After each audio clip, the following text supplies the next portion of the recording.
चुनाव जब तक था तब तक मनीष कश्यप को पूछा जाता था। चुनाव खत्म, कहानी खत्म। पूरे समय में कोई पूछने नहीं आया। अपनी अपनी मजबूरी होती है, मेरी भी मजबूरी थी, कुछ मेरी गलती थी, तो मैं आप लोगों से माफ़ी मांगना चाहता हूं और आगे से इस प्रकार से गलती मनीष कश्यप नहीं करेगा। बिहार के चर्चित यूट्यूबर, बिहार के सन ऑफ बिहार कहे जाने वाले मनीष कश्यप की मुश्किलें खत्म होने का नाम नहीं ले रही है। एक समस्या आती नहीं है, एक समस्या चालू हो जाती है। मनीष कश्यप वही मनीष कश्यप जो चंपारण से लोकसभा का चुनाव लड़ रहे थे। मनीष कश्यप वही मनीष कश्यप जो ऐन मौके पर चंपारण के लोगों के अंदर उत्साह जगाकर, आशा जगाकर बीजेपी ज्वाइन कर लेते हैं। मनीष कश्यप वही मनीष कश्यप जो तमिलनाडु, बिहार के मजदूरों के लिए आवाज उठाने के लिए तमिलनाडु के जेल में कम से कम 6 महीना तक अंदर रहे।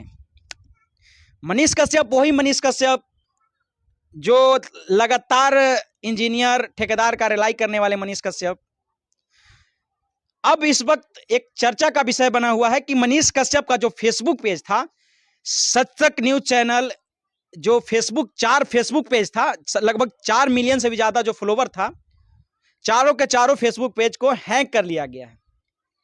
ये वीडियो में लगातार हम आपको बता रहे हैं, लगातार वीडियो बना रहे हैं। लेकिन मनीष कश्यप ने एक इंटरव्यू में, एक यूट्यूबर को इंटरव्यू देते हुए जो बातें कही है वो आपको सुनकर चौंक जाइएगा।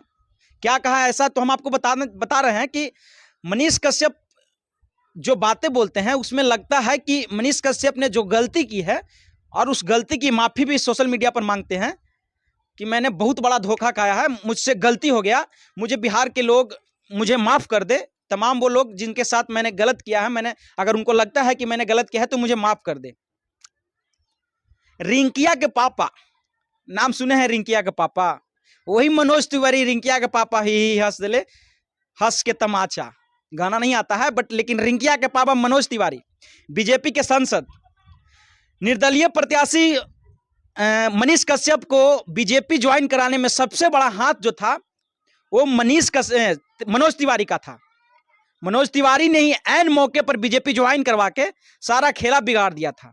यही कारण है कि बीजेपी जो है पूर्वी चंपारण से लोकसभा का चुनाव जीत पाई। अगर मनीष कश्यप निर्दलीय प्रत्याशी के रूप में अगर खड़े होते तो मनीष कश्यप चुनाव जीते या ना जीते, लेकिन आरजेडी का जो प्रत्याशी था, एनडीए इंडिया गठबंधन का जो प्रत्याशी था, वो पक्का वहां से चुनाव जीत जाता। हालांकि मनोज तिवारी को भी पता था, बीजेपी को भी पता था कि ये इंसान हमारा खेला बिगाड़ सकता है। चलिए, मनीष कश्यप को मना लिया जाता है, मनीष कश्यप को बीजेपी में शामिल कर लेते हैं मनोज तिवारी। चार्टेड प्लेन में मनीष कश्यप को घुमाते हैं। मनीष कश्यप को दिल्ली चुनाव प्रचार के लिए ले आते हैं कन्हैया कुमार के खिलाफ में। हालांकि कन्हैया कुमार को हराकर मनोज तिवारी वहां से चुनाव जीत जाते हैं। उसके बाद राजस्थान भी चुनाव प्रचार के लिए मनीष कश्यप को ले जाया जाता है। राजस्थान के बाद यूपी ले जाया जाता है। मनीष कश्यप बीजेपी के एक स्टार प्रचारक के रूप में उभरते हैं। चुनाव खत्म हो जाता है, बीजेपी को एक महा जीत मिलती है। भारत देश में एक बार फिर से सरकार बनाती है बीजेपी, गठबंधन की सरकार, एनडीए की सरकार बनती है। उसके बाद ना ही चुनाव के बाद खत्म होने के बाद न मनोज तिवारी को मनीष कश्यप के साथ देखा जाता है, न मनीष कश्यप को मनोज तिवारी के साथ देखा जाता है। दोनों बात सेम ही है।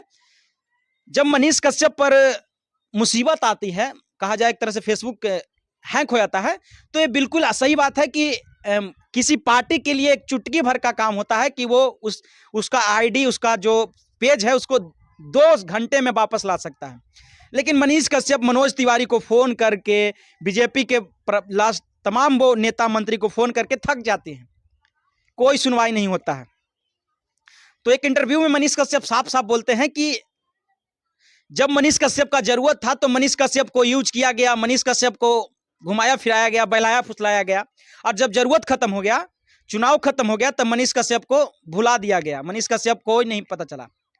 मनीष कश्यप ने खुलेआम बोला है कि मैं वापस से उसी अंदाज में वीडियो बनाऊंगा, उसी अंदाज में इंजीनियर ठेकेदार का रिलाई करूंगा। मनीष कश्यप ने खुलेआम बोला है कि मैं 2024 के आने वाले विधानसभा चुनाव में मैं विधानसभा का चुनाव लड़ूंगा ही लड़ूंगा। अब कैसे लड़ूंगा ये नहीं कहा है। हालांकि बीजेपी तो उनको टिकट देगी नहीं, मुझे पता पक्का है कि बीजेपी टिकट नहीं दे सकती है। अगर वो चाहकर भी चंपारण से चुनाव लड़ना चाहे तो लड़ नहीं सकते हैं, जनता का भरोसा टूटा है। हालांकि मनीष कश्यप लगातार वीडियो में माफी मांग रहे हैं कि मेरी वजह से जिनका दिल दुखा है, मेरी वजह से जिनका ठोस पहुंचा है, मैं उनसे माफी मांगता हूं, मुझसे गलती हुआ है, मैं अब दोबारा ये गलती नहीं दोहराऊंगा। मुझे पता नहीं था कि नेता क्या होते हैं, कि क्या चीज होते हैं। तो मनीष कश्यप के बातों की चर्चा जो लगातार हो रही है, क्या मनीष कश्यप को माफ कर देनी चाहिए, क्या मनीष कश्यप अब दोबारा ये गलती नहीं करेंगे? आप क्या सोचते हैं इस बारे में जरूर से जरूर कमेंट करके बताइएगा। बाकी मिलते हैं दूसरे वीडियो में। जय हिंद।